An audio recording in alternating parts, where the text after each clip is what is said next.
gente despierta que despierta a otra gente. Claudia Álamo, Patricio Fernández y Rafael Gumucio observan y analizan el país y el mundo en una conversación sin concesiones. La actualidad y sus protagonistas. Aquí todo parte desde cero. Puro problema. Todos son problemas. Martes. Dios te oiga, Santa Mariana. Santa Mariana, mi hermana. Mariana, una santa. La mínima será de Mariana 3. Jung. Sí, Mariana Jung. La mínima será 3 grados y la máxima será 18 grados. Y. ¡Ay, qué frío hace! ¡Qué espantoso frío! Hace harto frío, está muy helado. Espantoso. Hay gente ya que está teniendo reumatismo, dolor en los riñones. Y ¿cómo se llaman estas cosas? ¿Saben? Los pies, sabañones. Sabañones. ¿Cuánto hay?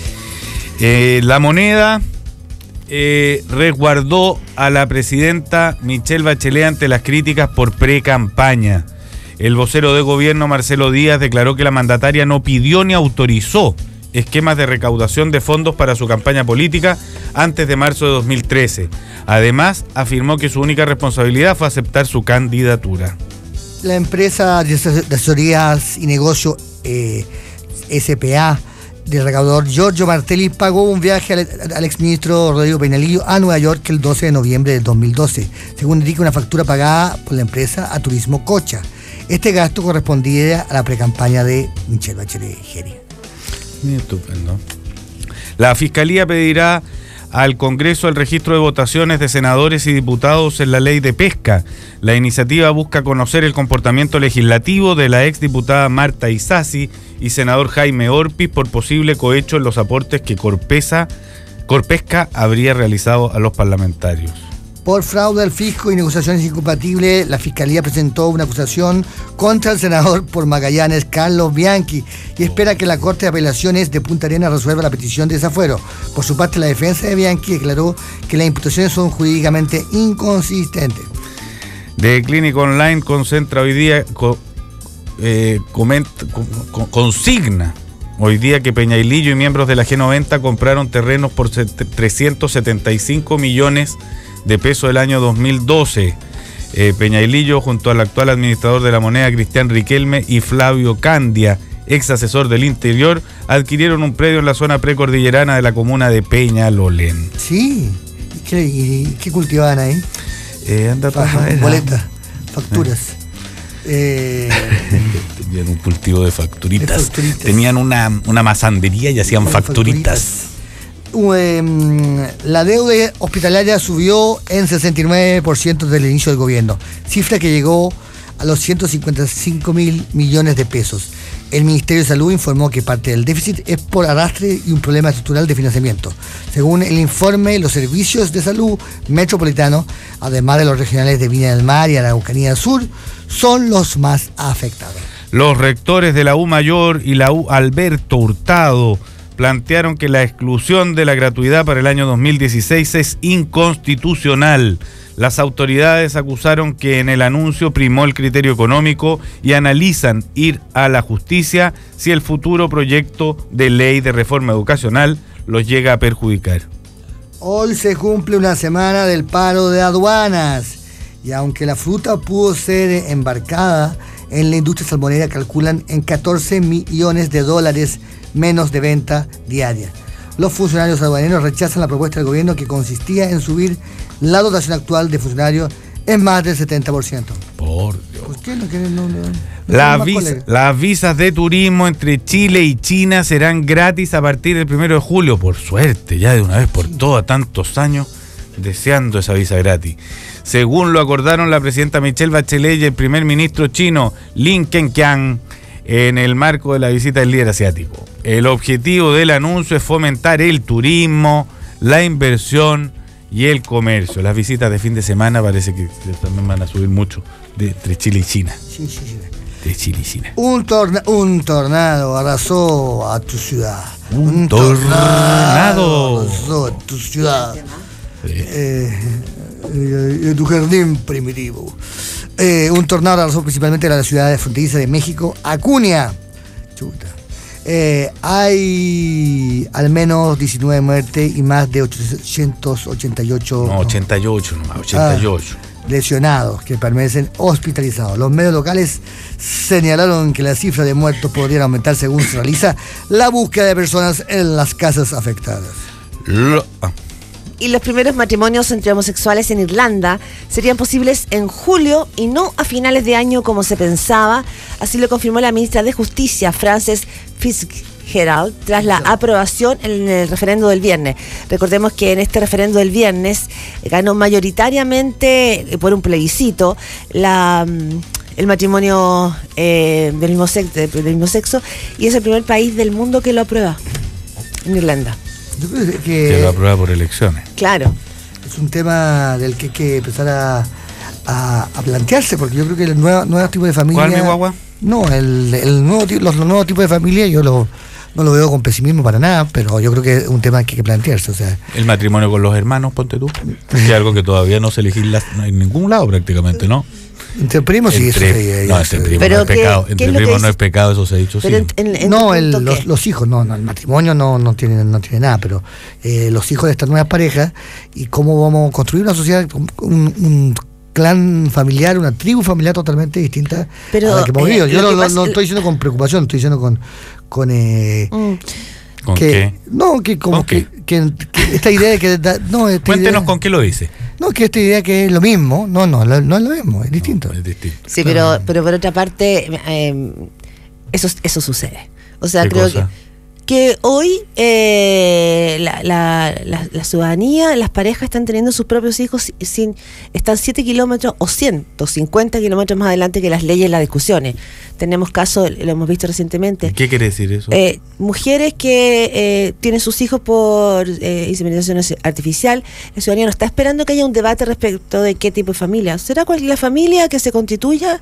De acuerdo, como hoy hay miles de familias en que la abuela cría a los hijos y la hija. Ya, estamos llenos de familias súper diversas. La familia clásica, papá, mamá, 3 niños, perro y una mascota. No ha existido nunca. Es la que menos existe. No existió nunca. Yo creo. Estamos llenos de familias mosaico, de todo tipo. Entonces, ¿cómo que no existió nunca? Existió. No, o sea, existió siempre, pero quiero decir que no ha sido la única nunca.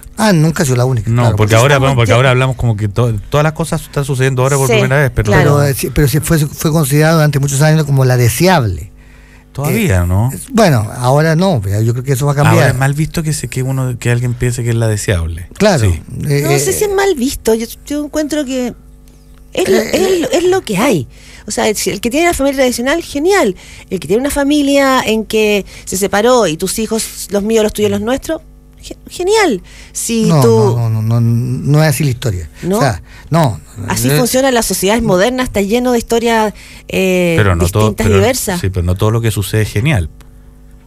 ¿O sí? No, a lo mejor sí, a lo mejor todo lo que sucede es genial. No sé, pero digo, respecto al matrimonio me parece que la realidad te pone y te muestra que hoy hay distintos tipos de familias y que hoy no diría que una es mejor que la otra. Yo no digo que una mejor que la otra. Y además hay una historia. Además, si lo llegas a pensar y a decir, te pueden sacar la mugre. Bueno, esa otra, la dictadura de la diversidad es tremenda. Es muy importante ese punto. Lo que estoy tratando de plantear, pero parece que es implanteable hoy en día, es que esta es una creación cultural, la papá, mamá, hijo. No es natural, eso hay que dejarlo muy claro. No es tan natural como lo otro.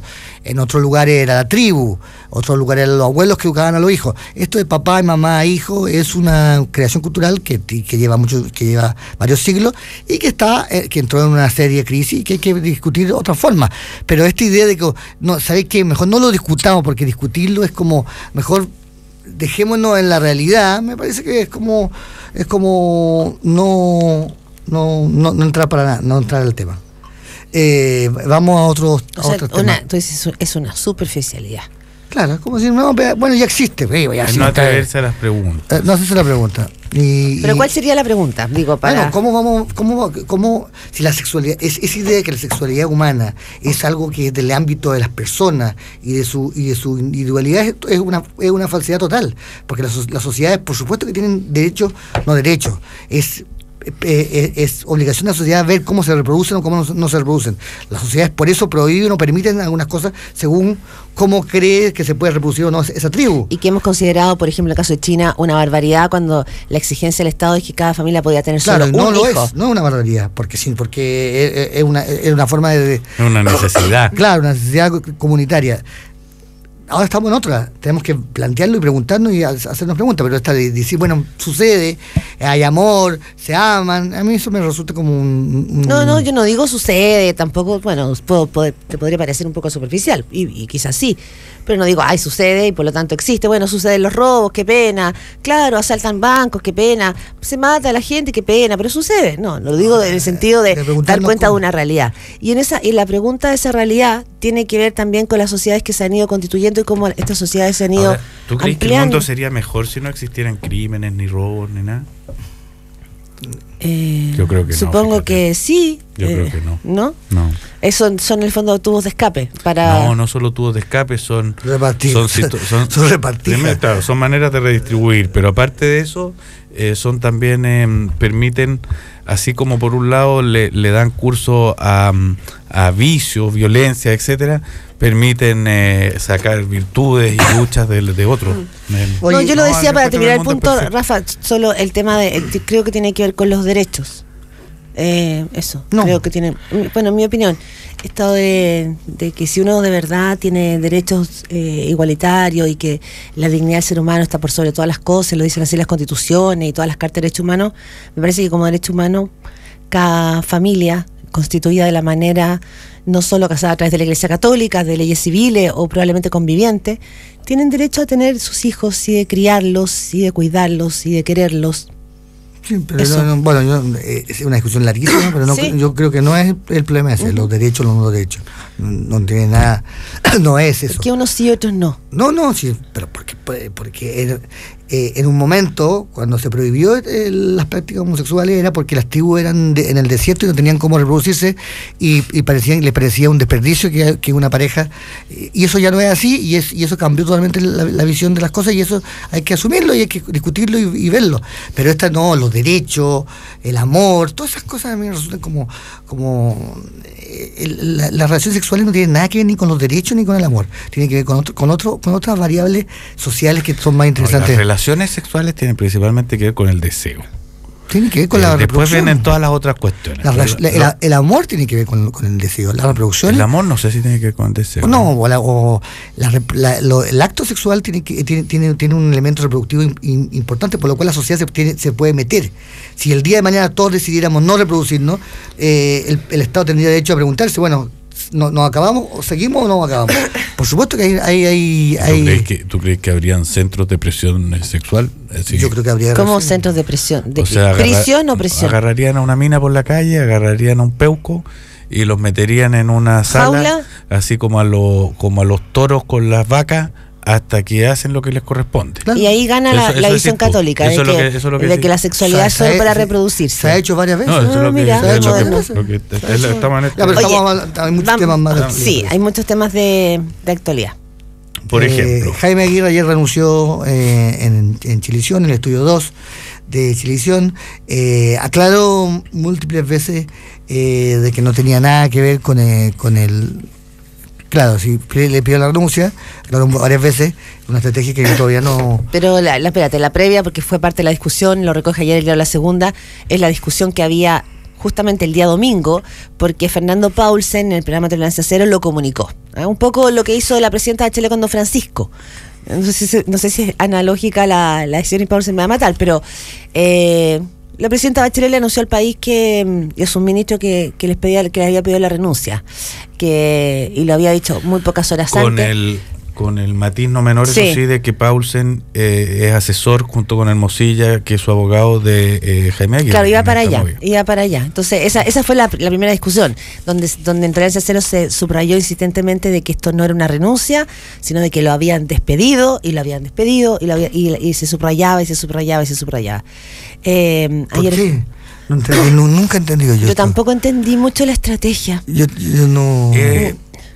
es rara. Es una estrategia muy como de aquí no entrar en ningún tipo de arreglín, ni juegos, ni engañifa, de ir como con las manos en alto por delante, de demostrar que aquí él, de Aguirre, por lo menos no tiene nada que ocultar. Ahora, se puso todo esto de que las razones explícitas por las que de Aguirre fue exonerado en su cargo es justamente porque el canal está teniendo pérdida, porque se supone que no se ha hecho el traslado de Machaza, entonces esto están viviendo en una sede que antes era de ellos, pero que ya está vendida y están pagando arriendo, y Chilevisión ha tenido algunos miles de millones de pesos de pérdida el año pasado. 7.908 millones fueron las pérdidas registradas de Chilevisión del año 2014. Pero para nadie hay ni la menor duda de que la razón por la que finalmente se le ha sacado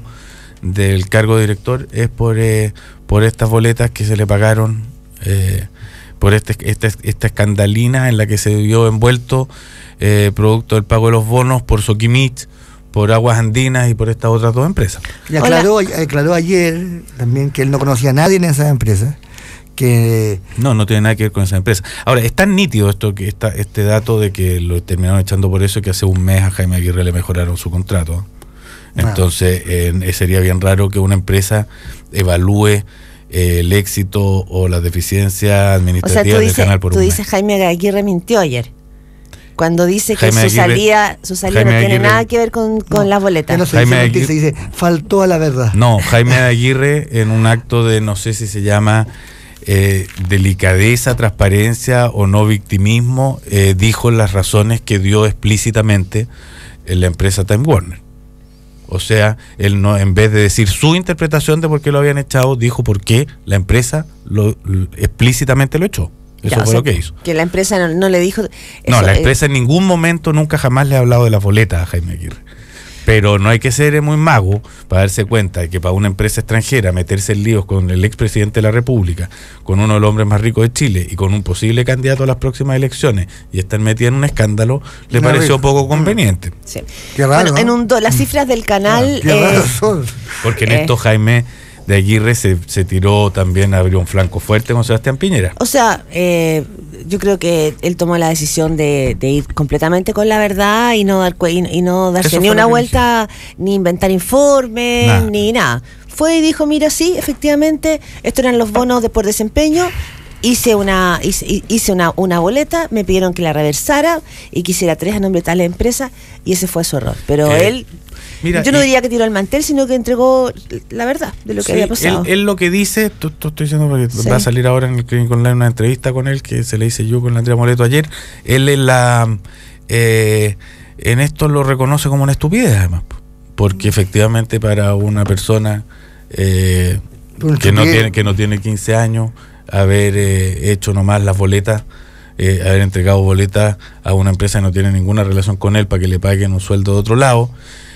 Sí, ahora implica... pero qué estupidez si se hacía... Bueno, ese es un poco el cuento. O sea, que una estupidez cuando uno hace algo, no sé, pero estúpido. es que además yo creo que hay las partes que de Aguirre no desarrolla, también porque se cuidará, etcétera, es que en esto hay un acto de confianza traicionada de parte de una persona con la que trabajó durante años a cargo de su canal. Claro, que Sebastián Piñera finalmente lo fregó y le fregó la carrera. Es que una estupidez cuando uno puede elegir una cosa o la otra y elige mal, pero tenía posibilidad de elegir. No aceptar esa boleta. Claro. Yo creo que sí. ¿Tú crees? O sea, ya le habían pagado, ya le habían hecho el cheque por bancar. Ya dicho, ¿sabes qué? Prefiero quedármelo así nomás. Oye, déjamelo así nomás porque fíjate que no puedo cometer estos delitos que tú me pides. Claro, pero no hay ahora, en esa época no era lo... no eran considerados delitos, lo eran, pero no eran considerados delitos para nada. Eso es el punto. Sí, esto no acaba nunca de uno de volver a repetirlo y no pasa nada. O sea, claro, es muy difícil, bueno, pasa siempre en los casos de corrupción, porque es cuando cambia el estándar moral de una sociedad, es muy complicado, la gente queda en un interdicto. O sea, oye, vamos también con otra noticia, porque ahora la mirada está puesta sobre un señor que se llama Giorgio Martelli. Giorgio mañana tiene que declarar ante la fiscalía. Oye, una cosa, perdona, para terminar con lo de Jaime Aguirre, que vale la pena también decir que él es el constructor de este canal que estamos hablando. O sea, este canal antes se llamaba Pornovisión, era conocido como Pornovisión, era de las terceras ligas. Hoy día es el canal que tiene el segundo. Tiene el segundo noticiero con más audiencia, el segundo en rating, es un canal influyente, lo posicionó, y como si fuera poco, es un canal que con él adentro Sebastián Piñera compró en 16 millones de dólares y con él adentro vendió en 160. Sí, pero además de eso no solo eso pasó, porque fueron 13 años en televisión. Previo a eso, Jaime Aguirre no tiene 16, tiene bastante más. Una parte fueron 13 años en televisión, pero también hizo un aporte importante en echar a volar también a Televisión Nacional y el trabajo que hizo en ese canal, comillas, de todos los chilenos, el canal público. Iba a ser, donde todas las veces, donde ya muchas veces ha aparecido como el natural director ejecutivo en ese puesto. Sí. La primera vez fue justamente cuando se fue René Cortázar, cuando él se fue a Chilevisión, que en ese entonces era René Cortázar el que salió de TVN, y en esa vez fue boicoteada la candidatura de Aguirre por los sectores más izquierdistas de la Concertación. Son 8:21, decía que Giorgio Martelli es un tema, mañana tiene que declarar ante la fiscalía. Me llama la atención Martelli, porque primero dijo que él quiere declarar, pero quiere declarar ante Sabás Chaguán. Por eso no declaró la semana pasada, porque él quiere declarar lentamente delante de Sabás Chaguán. ¿Qué me gusta Sabás? Yo también lo haría delante de Sabás Chaguán. Qué atractivo Sabás. Sí. Sí. No me gusta. Un buen paisano, interesante. Y ahora... ¿Te gusta más de cara o de cuerpo, Claudia? Un poco hinchado, ¿no? ¿Hinchado? Está como un poco acuoso. Como grande. No sé. Me gusta más el fiscal Gajardo. ¿A ti te gusta más fibroso? Sí, fibroso, flaquito. No, a ti te gustaba el de acá de la Fiscalía Oriente, ¿cómo se llama? Almendari. Ese te volvía loco. Ese te volvía loco. Una vez que vino para acá no podía conversar. Fue tan bochornoso. Ay. Sí, no, Nacho, vas a ver tan vergüenza. No, me acuerdo, se te fue el habla, como que se te fue la lengua para adentro, que sacártela con el dedo. Me gusta el fiscal Peña. Bueno, y también como parte de su estrategia de defensa, Martelli, y es una información que está puesta ahora en los portales, pide diligencias a la fiscalía previa a su declaración que va a ser mañana. O sea, no solo pidió que tenía que ser Sabás Chaguán el que tomara su declaración, sino que está presentando ahora un escrito, que es parte de la estrategia de su defensa. Y pidió un lomito completo también, que le dieran un lomito completo y una cerveza. ¿Quién pidió esto? El Martelli. Y la discusión política que está dando vuelta hoy día en el oficialismo tiene que ver con ¿cuándo empezó la campaña de Michelle Bachelet? Esa es la pregunta que está dando vuelta. ¿Qué es una pre-campaña? Y yo ayer cuando el vocero Marcelo Díaz dio una conferencia de prensa y dijo la presidenta Bachelet no fue candidata hasta marzo del año 2013, que fue cuando vuelve a Chile, y no hubo pre-campaña, no sé si habría sido tan categórico, porque todavía no está claro políticamente, lo dijo Isabel Allende y lo han dicho varios otros dirigentes políticos de la nueva mayoría ayer, que las pre-campañas existen porque hay un resquicio legal. Fue parlamentaria, dijo Isabela. No precisa parlamentaria. Nosotros los parlamentarios, ningún parlamentario puede decir que no ha hecho pre-campaña. Dijo parlamentario. También la pre-campaña presidencial existen, todos la hemos visto, no es ninguna novedad, pero en el caso de la Bachelet es la pregunta real. Este pasaje a Nueva York daría cuenta de que sí hubo algo, pero contémosle a nuestros auditores qué pasaje a Nueva York. Claro, lo que se descubrió y salió ayer es que hubo un pasaje pagado por el señor Martelli en el año 2012 a Rodrigo Peñailillo, ex ministro del Interior y hombre clave en el ex entorno bacheletista, que había ido a Nueva York, un pasaje de $1 millón. Supongo que no habrá ido a ver al Met ni a el Cirque du Soleil que andaba dando vueltas por ahí. O el ballet de Nueva York, supongo que habrá ido a Roosevelt Island, donde vivía la presidenta, en un lugar rarísimo. Y la otra noticia... Una isla donde no se puede llegar más que por una especie de tranvía. Sí. Una isla muy pobre. Muy de clase media. Sí, ¿Quién?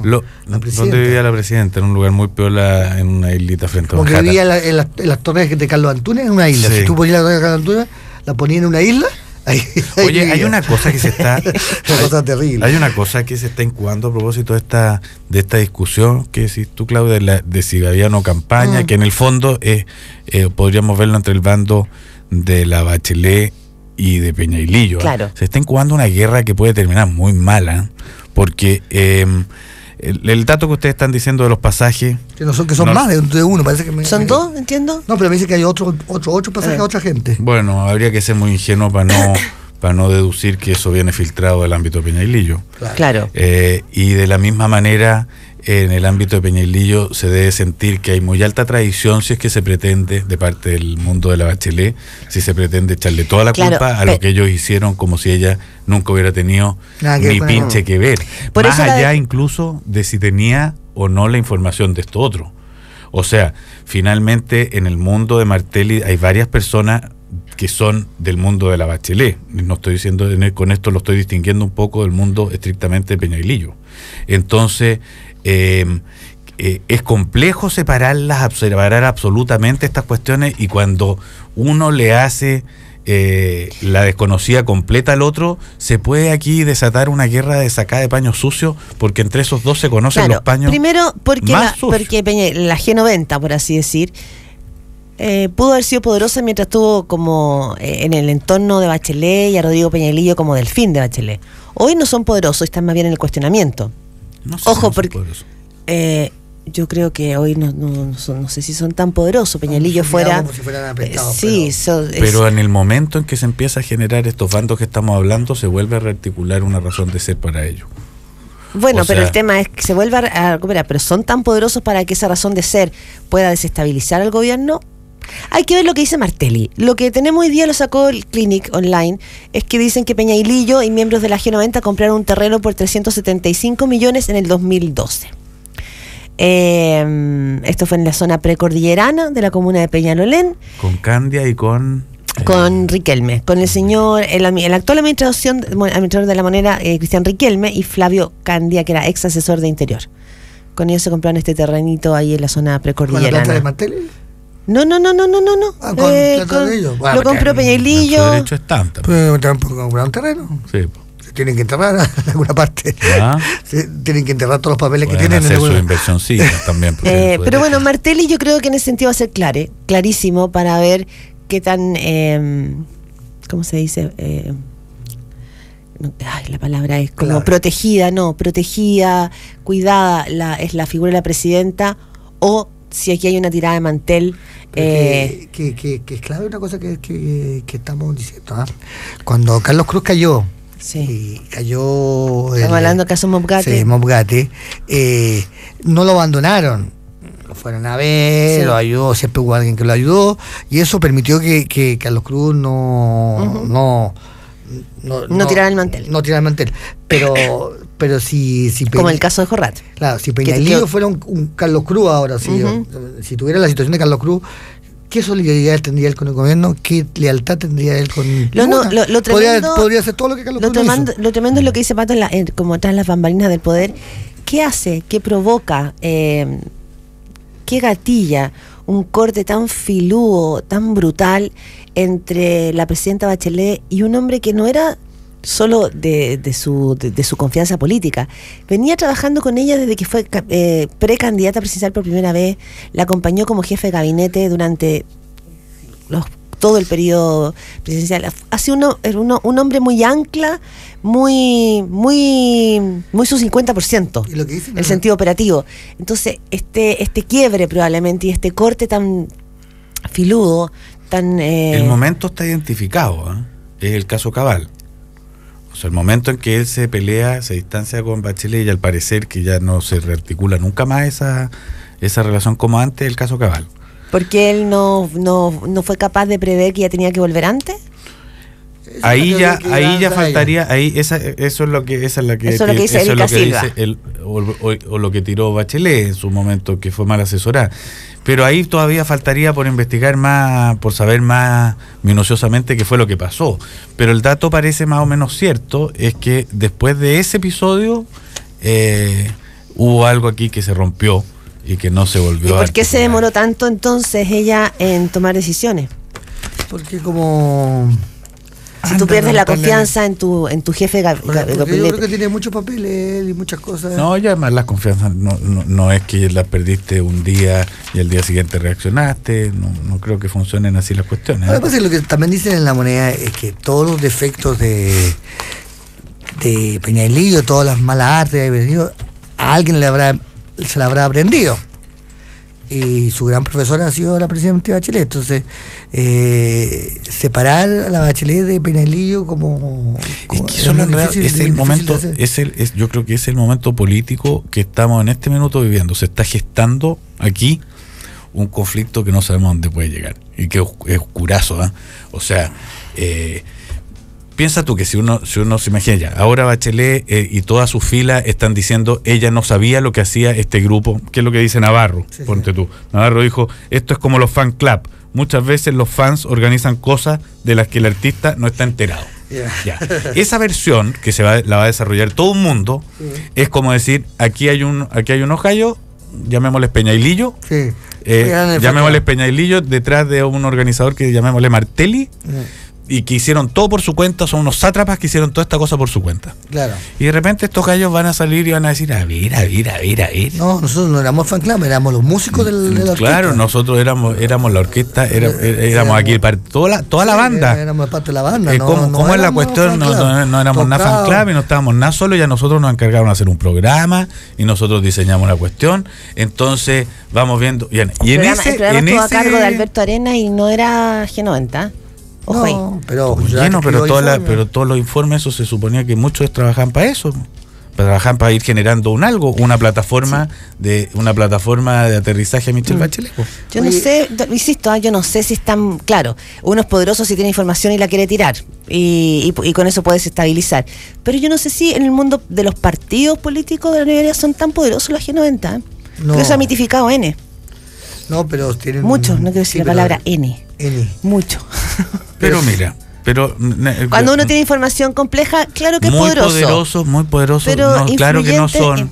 Muy poderosos, claro que no son, desde el momento que son un grupo joven que crece al interior del PPD y que ha ido y que sumó posiciones con Peña y Lillo en el gobierno. Pero hoy día están aliados con Guido Girardi, hoy día tienen alianzas al interior del PS. Que termina fortaleciendo nuevas razones de existir en función también de cómo se perfilan grupos con el gobierno.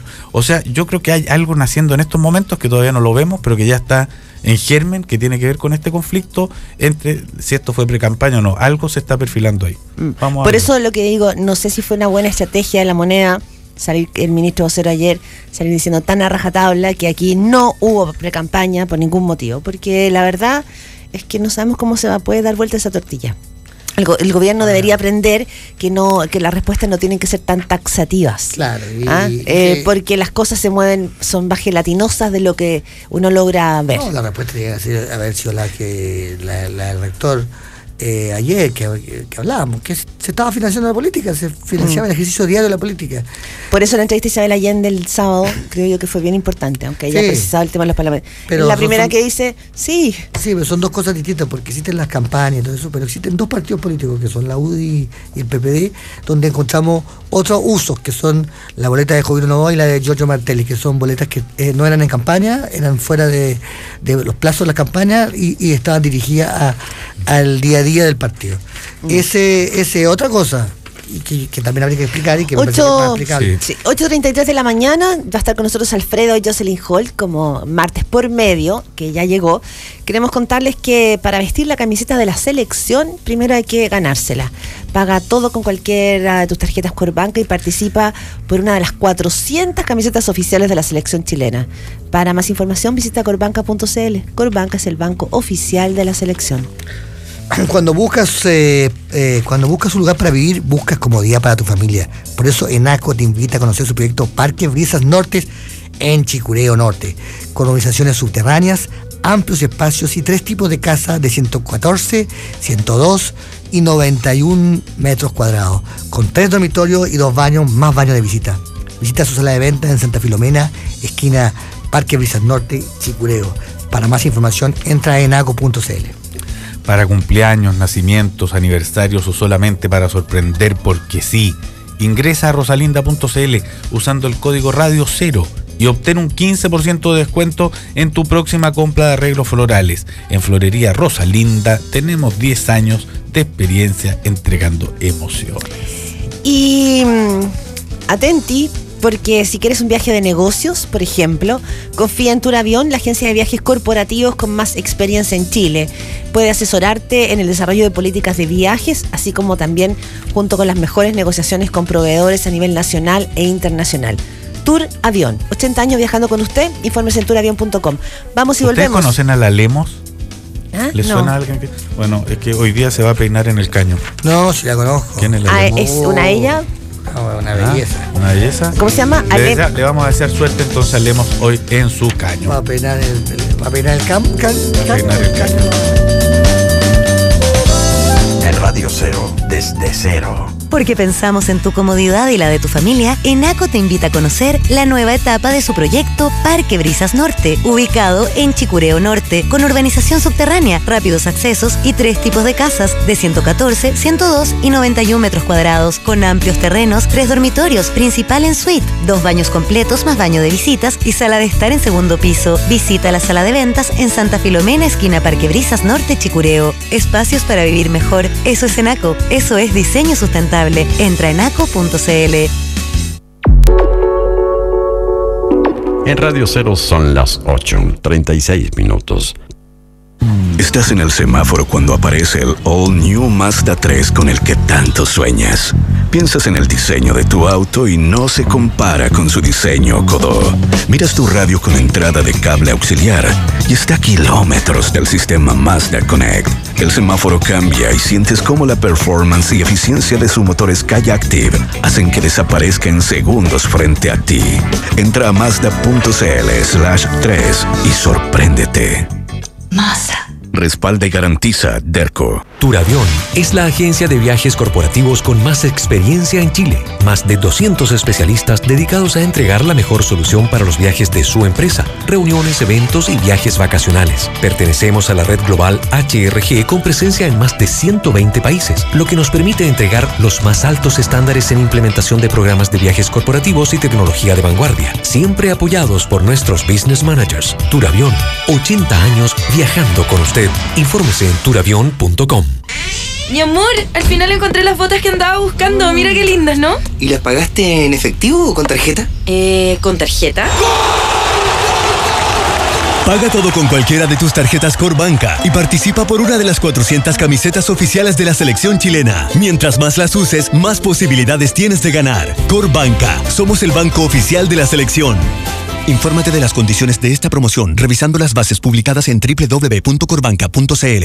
Ya, mañana va al partido entonces. Sí, obvio. Oye, mira, ahí está Claudio Palma. Claudio, ¿te molestamos con una fotito? Obvio, muchachos, yo voy al medio. No, ahí está bien. Ya, estamos listos para que nos saquen la foto. Pórtate a Claro y hazte famoso con el nuevo plan Copa América. Incluye 3 GB de navegación y 600 minutos por solo 25,000 pesos mensuales. Y lleva un Sony Xperia T3 con cuota inicial 0 pesos. Además, participa por entradas a los partidos de Chile ingresando a clarocopaamerica.cl. Con Claro, es posible. Ponte cómodo, todo vuelve a partir desde cero. Con Claudia Álamo, Patricia Fernández y Rafael Gumucio. Sometimos a nuestro auditorio a una pregunta. Ayer vino el doctor Carlos Peña y dijo que el programa del gobierno descansa en un malentendido histórico y sociológico, porque la demanda histórica, la demanda del 2011 no eran por un cambiar del modelo, sino que eran justamente por profundizar el modelo. Y le preguntamos a ustedes, señor auditores, si se equivocó Bachelet en el diagnóstico que originó su programa de gobierno.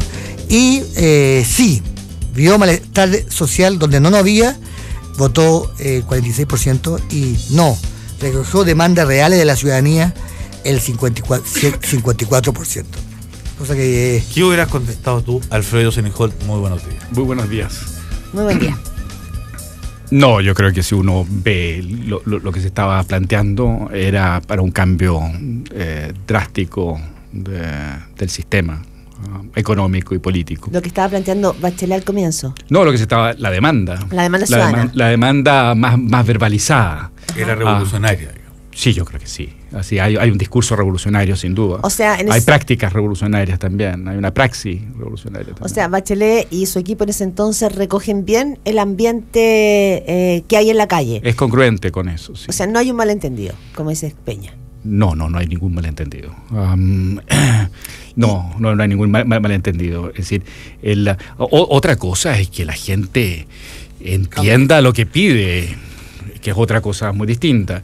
Y dos, también creo que hay hubo un ánimo para generar eso fue un efecto generado. Hay que recordar, ¿cómo se llama?, de que el antecedente de esto es un colapso doble. Es el colapso de la concertación, al no poder ser elegido en la elección contra Piñera, aun cuando, es decir, y bajo la idea de, ¿cómo se llama?, de que Piñera no ganó, sino que la concertación y que ahí perdió, entonces se generó eso. Ese escenario lleva a postular de que los cambios tienen que hacerse por fuera y tienen que oponerse al gobierno de Piñera, como sea. Pero si como dice Peña, y como dices tú, no es verdad lo que dice Peña, en el sentido que no se malinterpretó la calle, sino que se recogió la demanda de la calle, ¿qué es lo que provoca que después esa misma calle deje caer aquello que pidió? Es decir, el 65% de la ciudadanía decía en la última encuesta CEP que en las reformas de Michelle Bachelet fueron mal planteadas. Y uno fue viendo en el transcurso de la reforma tributaria y también educacional que fueron cambiando la tendencia y fueron recogiendo más rechazo que aprobación. Claro. ¿Qué es lo que hace que esta voltereta ciudadana, que aquello que pide después es lo que deja caer al gobierno? Quizás yo no me he explicado bien. Es decir, cuando yo digo que es la calle, no estoy diciendo de que esto es una demanda de base. Yo estoy diciendo que esto es una demanda cupular, desde arriba, que genera un propósito aparentemente de base popular. ¿Desde arriba dónde? Desde los partidos políticos y de los grupos, ¿cómo se llama?, que se ven de la concertación, que se ven derrotados por la concertación y que ya lleva mucho tiempo, que son 20 años, que no ven los cambios, que siempre han querido, etcétera. Entonces, los conflictos internos, no sé, las dos mitades de la concertación. Entonces, esa situación en un contexto de derrota, y entonces llevan a ese propósito, que después posteriormente, eso es lo que está en juego, es decir, hasta qué punto las bases electorales, es decir, el hombre común y corriente, que paga sus impuestos, que va a su trabajo y demás, quería ese nivel de propósito que tiene ciertas características, como se llama, revolucionarias, sí, ultristas. Y ahora una demanda más allá de lo normal y que pasa por un rediseño institucional que duró, a todo nivel. Que si uno mirara en retrospectiva, digamos, a un año y tantos meses de que asumió el gobierno de Bachelet, ese espíritu reformista o revolucionario que tú viste al comienzo como impulso, ¿cayó? Pensando en el último discurso del 21 de mayo, post cambio de gabinete. No, yo creo que todavía no, esto está muy presente. Yo creo que aquí la clave es el sector progresista. Yo entiendo el progresismo como esos sectores que en el fondo no son tan revolucionarios, que no son tan ultristas, pero que plantean como solución hacer la revolución para evitar la revolución. Estoy citando a un famoso arquitecto que es Le Corbusier, que lo decía esto en los años 20, a propósito de la arquitectura, pero también creo que es válido para todo. Es decir, hacer la revolución para evitar la revolución social. Sí, que es lo que decía Bachelet en su campaña. Eso que en el fondo ya tenía que abordar los temas de la desigualdad porque se podían convertir a futuro en un conflicto social y un estallido social. Entonces, denos a nosotros el manejo de esta situación, porque nosotros para darle gobernabilidad a ese malestar. Ahora, uno podría pensar que también, qué sé yo, un señor como Julio Ponce Lerú también es progresista. En una de estas, si en buena fe, me cuesta creer en la buena fe de una persona como Julio Ponce Lerú, ¿no? Pero para efectos del debate, del argumento, planteémoslo. En una de estas, Ponce Lerú también es progresista, es decir, creyó que apoyando más a los sectores como se llama de la nueva mayoría, que en el fondo no es otra cosa que la concertación más el Partido Comunista. Claro. Haciendo eso, puede ser más viable el sistema, es decir, que ellos pueden manejar la situación, es decir, pueden manejar al sector de trabajadores, la CUT, el Partido Comunista por de pronto, a los estudiantes y demás. Esa apuesta, y yo creo que es una apuesta completamente suicida, es decir, el progresismo yo creo que es un fracaso político total. Pero cuando tú dices progresismo, se le escapa. Alfredo, si tuviéramos que personificar para poder entenderlo, tú dices, no son esos grupos extremos. Yo en ese grupo extremo quizás lo pondría en la frase de Quintana, no porque el presidente López sea un revolucionario, pero cuando habla de la retroexcavadora uno logra en esa imagen entender lo que se quiere hacer. ¿De qué progresistas hablamos? Bueno, pero el ejemplo clásico sería, por ejemplo, Frei Montalva, con la revolución en libertad para evitar algo más ultrista que podría ser un modelo castrista en Chile. Fue la apuesta norteamericana, además. Fue la apuesta norteamericana porque son progresistas, porque el Partido Demócrata es muy progresista. La Iglesia ha sido muy progresista en ese sentido. Son los sectores reformistas, pero lo que pasa es que el reformismo, en el contexto latinoamericano desde los 60 hasta nuestros días, es bastante más que reformismo. Es un reformismo que colinda con lo revolucionario. Hay técnicas revolucionarias. Entonces hay que mirarlo en ese contexto. Entonces no es esa postura está dispuesta a comenzar a purgar los sistemas anteriores para comenzar casi de cero. En ese sentido es una postura bastante ultrista, bastante radical, bastante extrema, aun cuando es reformista, porque se supone que hay otros que son infinitamente más extremos. Es porque plantear en Chile cosas que son normales en otras partes del mundo implican revoluciones. Por ejemplo, Rafa. Bueno, educación gratuita o salud gratuita o sistemas laicos. Es decir, los cementerios laicos fue una revolución en Chile. A ver, perdón, pero Rafa, nosotros tuvimos educación gratuita en Chile, claro, en niveles, y después, ¿cómo se llama? Hubo un giro y un cambio muy importante en el mundo y que nos afectó particularmente a nosotros, que fue el neoliberalismo, claro, y que se desechó. Eso fue una revolución. Claro, pero eso no quiere decir que no hayamos tenido eso. Ahora, teníamos una gratuidad dentro de un contexto muy mínimo. Era analfabetismo, digamos. Exactamente. Un contexto de analfabetismo. Un alfabetismo muy alto. Conseguirlo fue difícil. Y era una clase media muy pequeña, muy reducida. Claro, pero conseguir la educación gratuita implicó una revolución. Implicó muertos, implicó sangre, implicó autoridad, implicó muchas cosas. Luego perderlo implicó también sangre, y ahora devolver a eso, a lo que yo voy. Pero tú estás diciendo que esto pasa necesariamente por la sangre. No estoy diciendo que pase por la sangre, estoy diciendo que ser revolucionario sería plantear en Chile un sistema socialista. Pero plantear salud y educación gratis no es revolucionario, es socialdemócrata. Nosotros tuvimos un régimen socialista, claro, de esa perspectiva. Pero yo no escucho a nadie que plantee otra cosa. Nadie planteó, aparte de Gabriel Salazar, nadie más planteó que vamos a vivir en comuna, que vamos a derrumbar el Costanera Centro. No lo he escuchado ni a nadie, ni en la nueva mayoría, ni fuera de la nueva mayoría, ni a nadie. Nunca he escuchado a nadie que derrumbar el sistema capitalista, no lo he escuchado. Es decir, sí, yo creo que se llama de que en un sentido así como muy estricto, probablemente es difícil encontrarlo, pero sí hay otros conceptos, como se llama, parciales, que están inspirados en ese. Es decir, lo que yo estoy sosteniendo de que hasta el sectores más centristas, se ha planteado muchas veces que el problema con el centro político en Chile es que es excéntrico, es decir, hay una tendencia a moverse hacia los extremos desde el centro. Es esa actitud en la cual participa de lógicas extremas. No, es que la derecha es extrema. La derecha ha llegado a ser extrema producto de un cierto temor frente al otro, frente a la radicalización de la izquierda y del centro. Yo creo que al revés. Yo creo que la derecha es tan extrema en Chile que obliga a la izquierda al centro a ser extrema. La democracia cristiana hizo posible que la derecha se volviera extrema en Chile. No fue ni necesario tener una izquierda, sí, entre otras cosas. Pero también no solamente la reforma agraria, era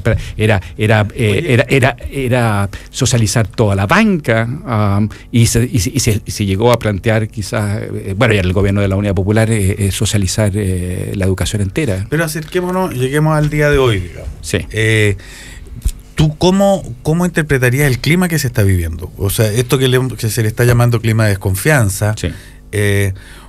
No sé, yo personalmente he pasado por muy distintas como puntos de vista en esto, desde encontrar que hay mucho griterío y pocas nueces, o sea, que es mucha la bulla de la laraca de desorden y poco lo que pasa en verdad, a empezar a sentir que en realidad es un cambio más bien tan grande que la laraca, es un crujido de tabla. La laraca, claro, no es más que el quejido que suena entre medio de un cambio muy profundo y muy grande y que además excede por bastante a Chile, aunque tiene características propias acá. Sí, eso yo creo que es importante.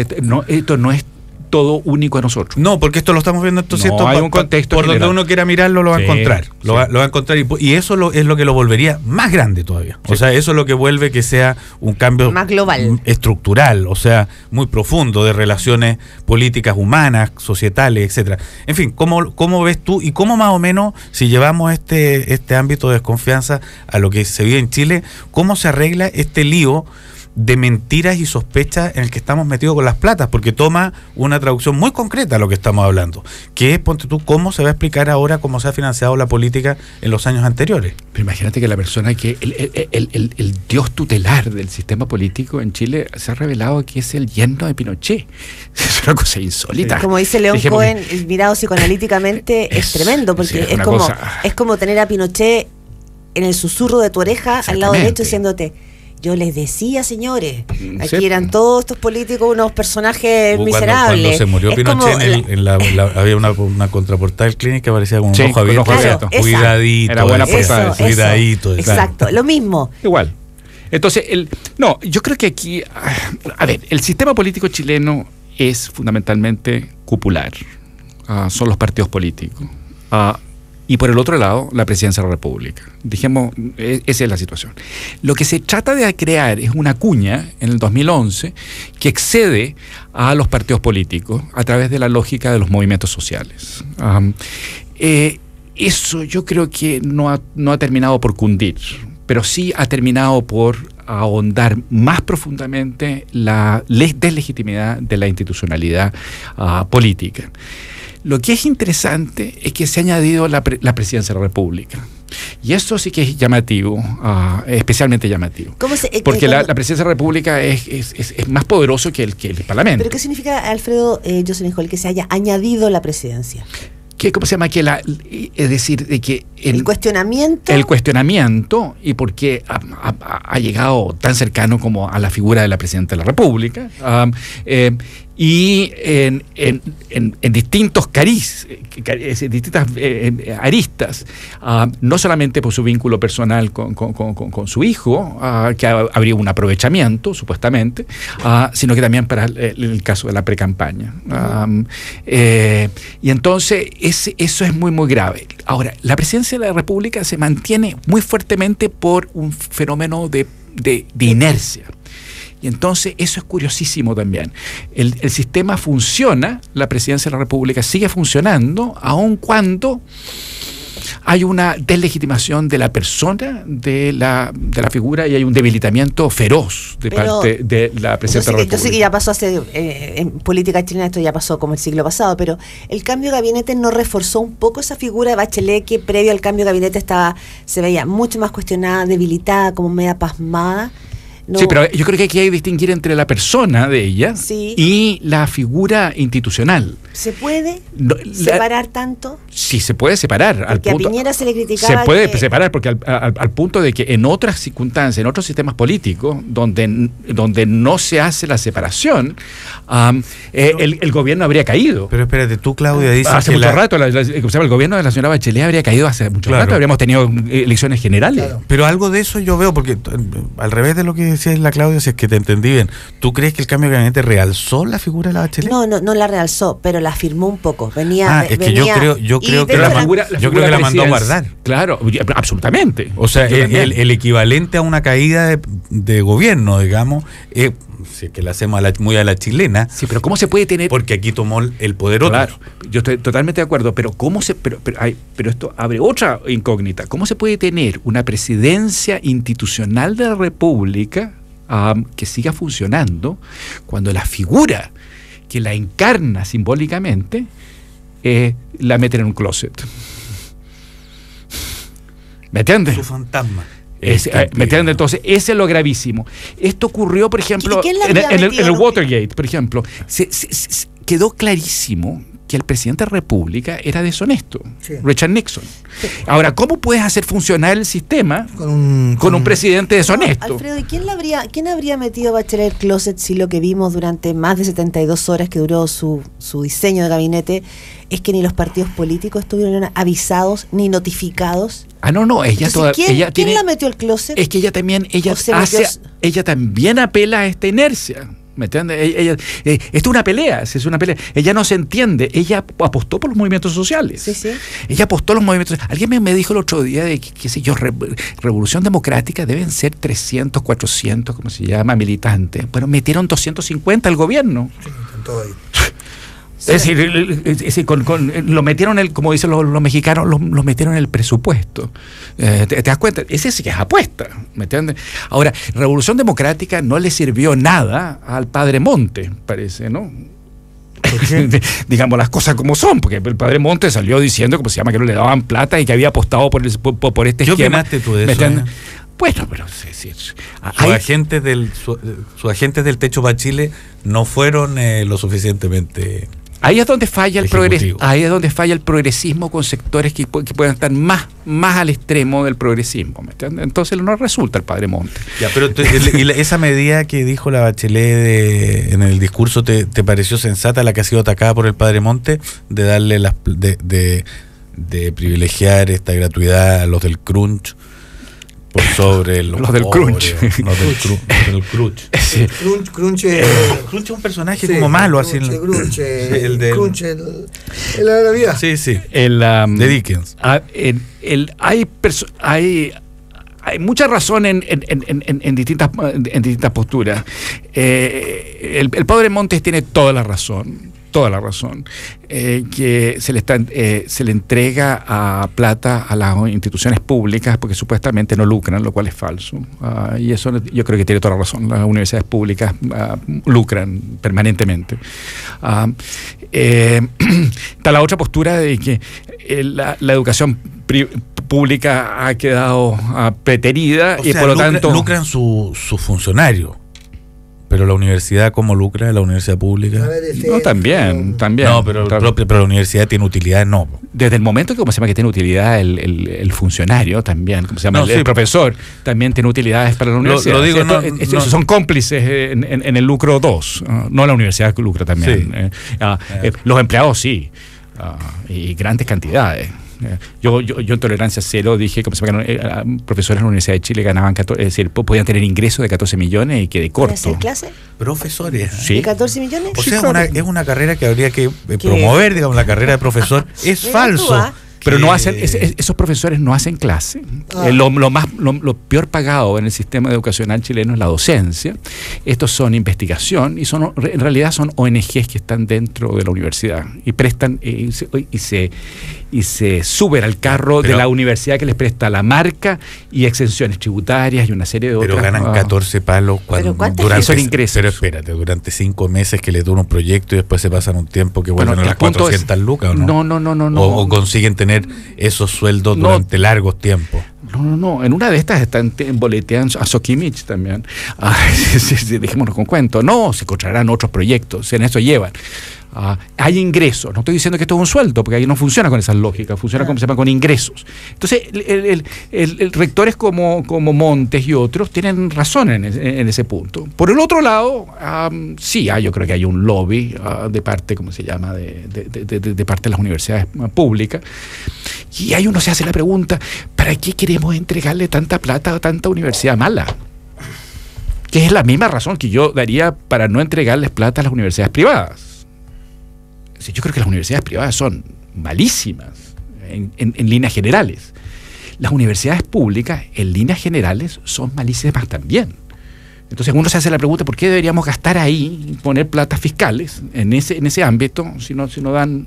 Porque entonces quedamos en lo mismo, pegados. Exactamente, y son mal gastadas además. Son mal gastadas. Entonces, esa es una situación que es grave. Ahora, todo eso dentro de un contexto de demanda. de demanda. Hay que hacerse la pregunta, por ejemplo, desde el momento que hay gratuidad, que es una de las demandas de los movimientos sociales, estudiantiles y demás, ¿cómo va a encarecer el sistema? Porque alguien tiene que pagar, como dicen los neoliberales.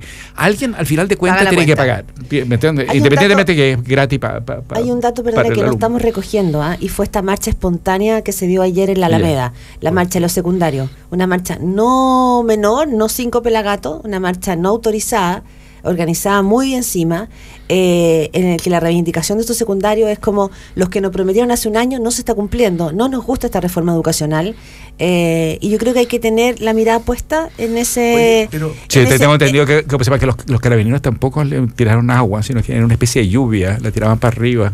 Con regadera. Sí, era con regadera. Oye, pero tú Alfredo... que pasó al estudiante... Sí.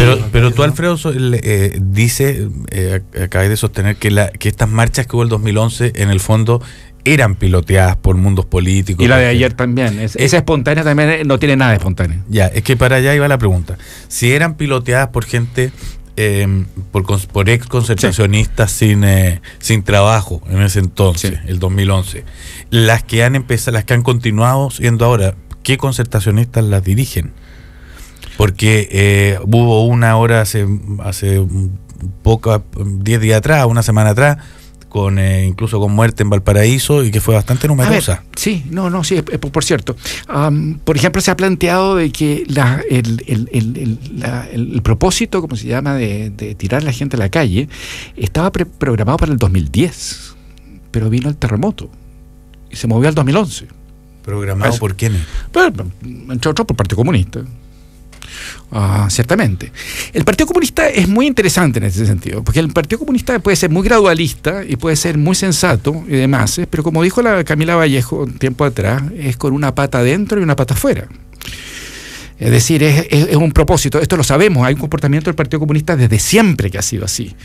Ese fue, en última instancia, esa es una de las tantas razones por la cual bajo el gobierno de González Videla se le terminó sacando del sistema, aplicando la ley de protección de la democracia. Es decir, porque entraron al gobierno, pero también atonillaban al revés desde el gobierno. Ese es un punto. Entonces, sí, eso es... Porque ahora los comunistas están en la calle al mismo tiempo que están en el Congreso. Porque ellos también creen que son los únicos que pueden controlar la calle en última instancia. Porque son la vanguardia, porque son... Nadie controla, es que nadie controla nada, ese es todo el punto. Aquí es una vez que uno, por eso es que es tan irresponsable haber generado esa dinámica. Porque tú generas esa dinámica progresista o incluso más radical y nadie controla a nadie. Yo creo que ahí, con eso que tú estás diciendo, que nos va quedando muy poco rato, es más o menos, es un poco la sensación que yo tengo del momento político, además, que nadie controla a nadie. Y eso significa que cuando se produce un lío como el de Martelli se cuida sus propias espaldas. Cuando se produce el lío con Peña y Lillo las propias espaldas, y Michelle Bachelet las propias espaldas. Y ya ninguno ya deja de actuarse comunes acuerdos. Pero eso no quiere decir de que inicialmente se pensara que se podía controlar la situación. ¿Cuál? La situación que se desató el 2010 en adelante. Y esa situación podía haber sido administrada. Ese era el propósito que en su momento se tenía. Y después se escapa. Una discusión que yo tengo permanentemente con Salazar es justamente esto. Es decir, que si tú lanzas una reivindicación social, ¿me entiendes? Y tú no lo controlas, ¿quién se hace cargo de la revolución? En el caso chileno es maravilloso. Se inició por parte de la democracia cristiana, pensando que se podría replicar el caso de Castro y Cuba aquí en Chile. Siguió con la Unidad Popular. Los demócratas cristianos creían que podía controlar la situación durante 30 años, que iban a estar en el gobierno durante 30 años. Apenas pudieron estar 3 años. Desde el año 67 en adelante, ese gobierno fue muy complicado. Se generó un escenario muy similar a la Unidad Popular desde el 67 en adelante, no el 70. Después viene la Unidad Popular y pensaron que esto ya no había vuelta. Y después el que terminó quedándose con todo esto fue la dictadura militar, generando una revolución. Es decir, la etapa más exitosa de la revolución, del proceso, ya estamos hablando de proceso constituyente, lo que se inició con el proceso revolucionario en Chile en los años 60 fue la dictadura militar con el modelo neoliberal y con un sistema institucional que ha durado más de 30 años. Entonces, eso es gravísimo. Entonces, por eso es que es muy grave jugar la carta, ya sea revolucionaria siendo revolucionario o revolucionario siendo progresista. Esa carta es peligrosísima. Y nadie sabe cómo va a resultar. Hay que organizar la reacción. Son 9:04. Hay que organizar la reacción. Vamos organizando la reacción. Hay que resistir. Como resistimos los terremotos. Paciencia y resignación. Logramos generar una ingeniería antisísmica harto buena. El sistema político chileno es lo más cercano a un sistema antisísmico. Y estoy hablando no de esta constitución, sino que de muy atrás, desde el siglo XIX en adelante, para evitar sismos políticos. Sí, la técnica antisísmica es que se mueva el edificio. Se mueva. Tiene que moverse. Si no se mueve, ¿Pero en la dictadura te parece que fue un enjambre antisísmico o fue la caída de un edificio? Se cayó un edificio. Se cayó el edificio. 9:05 de la mañana, don Alfredo Jocelyn Holt. Nos vemos el martes subsiguiente. Que tengan un buen día. Dicen que viernes y sábados vienen las lluvias para que vayan limpiando canaletas. No, y la mente y todo lo demás. Claro, sí. Y el aire, que hemos tenido alerta ambiental durante varios días. Que venga. Que nadie la detenga. Sí, pero va a llegar al punto donde va a estar todo anegado y va a ser un desastre. Y vamos a tener gente en los albergues. Nuestro ciclo... Sí. Y los policlínicos. Atroz. Sí, las enfermedades respiratorias y todo. 9:06, que tengan un buen día. Chau.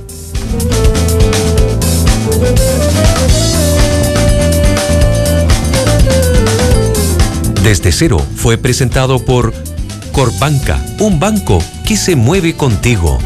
All New Mazda 3. Solo un Mazda es mejor que un Mazda. Agencia de Viajes Turavión. 80 años viajando con usted. Para Enaco, construir es mucho más que levantar una casa. En Cero son las 9:07.